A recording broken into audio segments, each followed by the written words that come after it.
Whoa, day 38. What's going on? It's AJ Some Money. Day 38.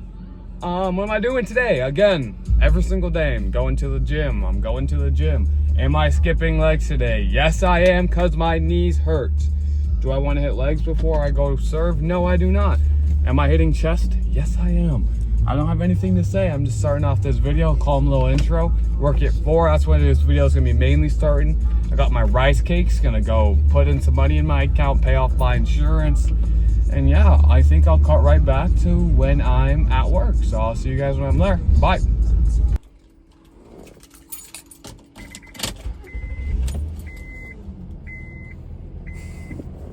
Okay, welcome back. I'm going to work in the Polo. Let's fucking get it. What I've been doing. Okay, I actually have some topics to talk about while I'm driving to work right now. Let me turn my little CD on for my own little background music that you guys won't be able to hear. It was all part of a story. Even the scary nights, thank you for all of your glories.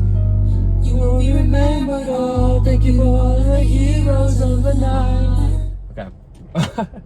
So my door's open. What I've been thinking about while sober on this day 38 is I've been watching this Alex Huberman video it's called Why We Should Meditate and the Neurological Effects of Meditation. I have been really focusing on this, and there are 2 forms of meditation called introspective and extrospective.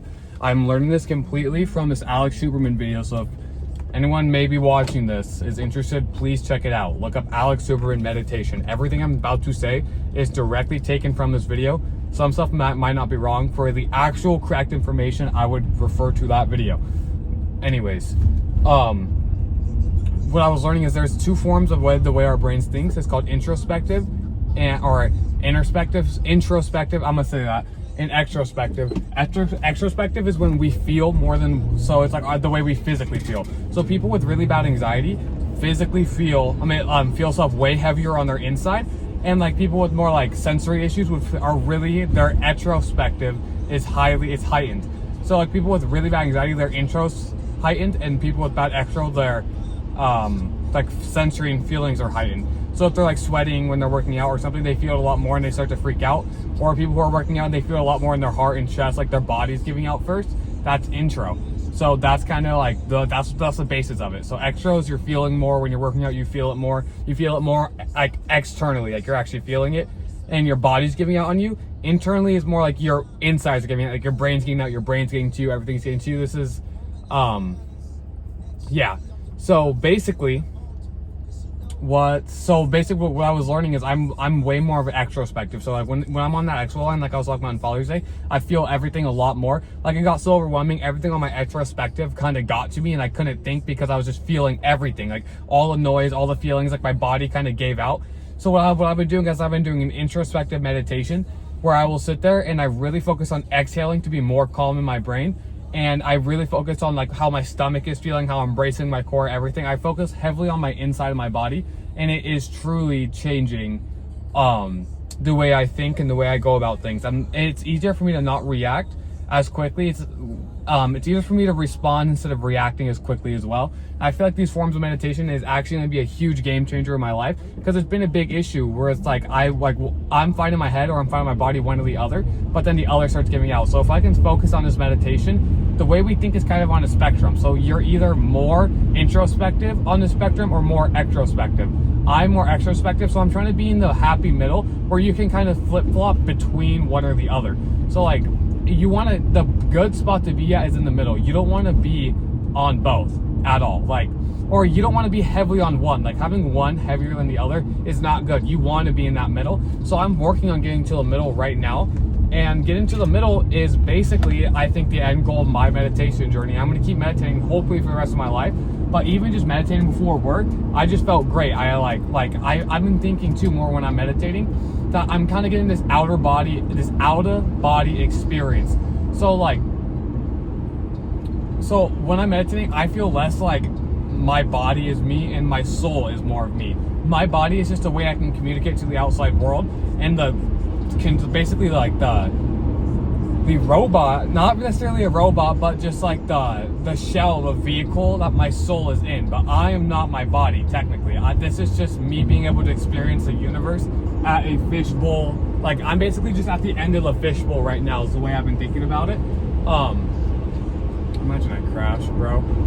So I guess that's super important to me, is like I feel like I'm really not attached to like anything monetary anymore or anything, because that's not me. Everything monetary is just my body, my vehicle of the universe getting attached to it, not my soul. When I leave, my soul will still be in the body. My soul will go somewhere else. Because when I'm meditating, I feel like I'm leaving I feel like I'm literally leaving the current state that I'm in. But it makes complete sense because we don't understand consciousness. Consciousness is such a broad term that like when you're feeling these feelings of like, I'm leaving the earth, I'm leaving this, there's most likely something deeper we just don't understand yet about consciousness.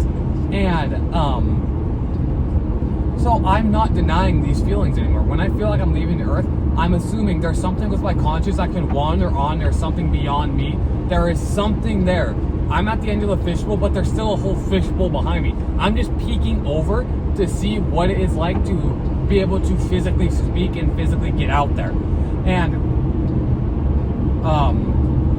so I've just been I've been really tapping into these ideas of what's going on around me, how my soul is thinking, what's happening, how fragile I really am, and how temporary this all is.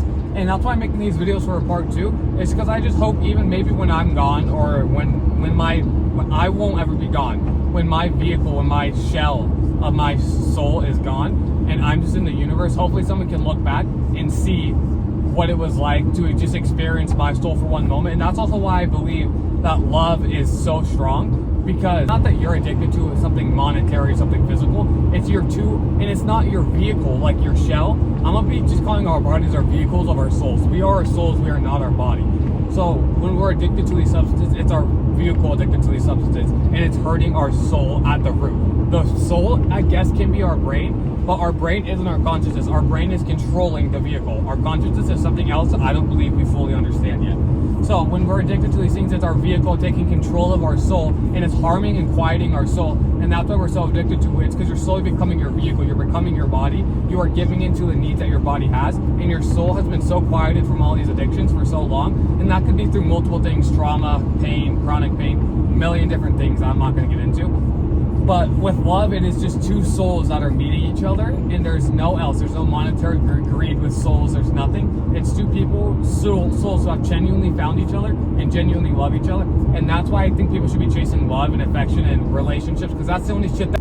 Hey guys, about to crash the car with Peyton P. This is actually great. Dude, my phone's never going to fall again. Yeah. And it's not at a bad angle. Do you know what I mean? It looks nice too. I look like a looks maxer now. They don't have to see my crooked teeth. That's real.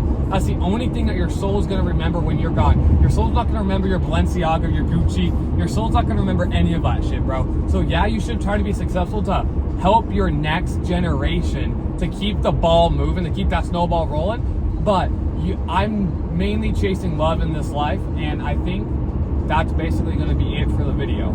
Or that's basically going to be it for these current thoughts. Basically, just the end thoughts are, I believe meditation and learning if you're introspective or extrospective can truly help people. I believe we aren't our bodies and we're actually our souls. I think we're at the end of the fishbowl of the universe right now, and we're just peeking over to what could happen if all of the souls were physical and were physical and mortal. And I think I think our souls are immortal and our vehicles are immortal, and that we are here to grow. And I think the only real thing in this world, truly, that we will remember once we are gone is the love we shared, the love we gave, the experiences we had. And I do not think those experiences will come from money or monetary greed.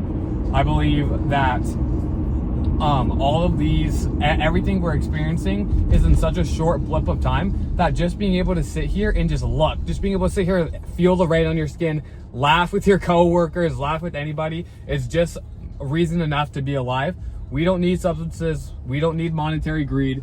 We don't need anything. We just need to feel and feel every day, and drugs and substances slowly get us further and further away from that. And it's the devil, literally, not any religious devil, but it is the devil forcing you, thinking, oh, I don't need to be, oh, if I stop that would be horrible. If I stop that would be horrible. Because it's your brain has full control of your soul, and it doesn't want you to stop. Your body, your flesh loves those substances, but your soul doesn't. Your flesh is just having a full control. It has a grip on your soul. It has your soul in a cage, and that's what addiction is.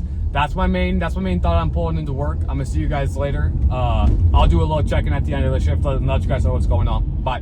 Okay, I honestly don't have much to say. I just got off. I made 120 on a little 6 hours, just some BS. I don't even work all week. They're cutting my hours, bro. They're cutting my hours, so I'm basically bound a punishment to be stuck at home. That's fine though. I honestly think the video was good enough before. I'm gonna cut it here. Thanks for watching. Day 39 tomorrow. Let's get at it. Stay hard. I'll see y'all later. Bye.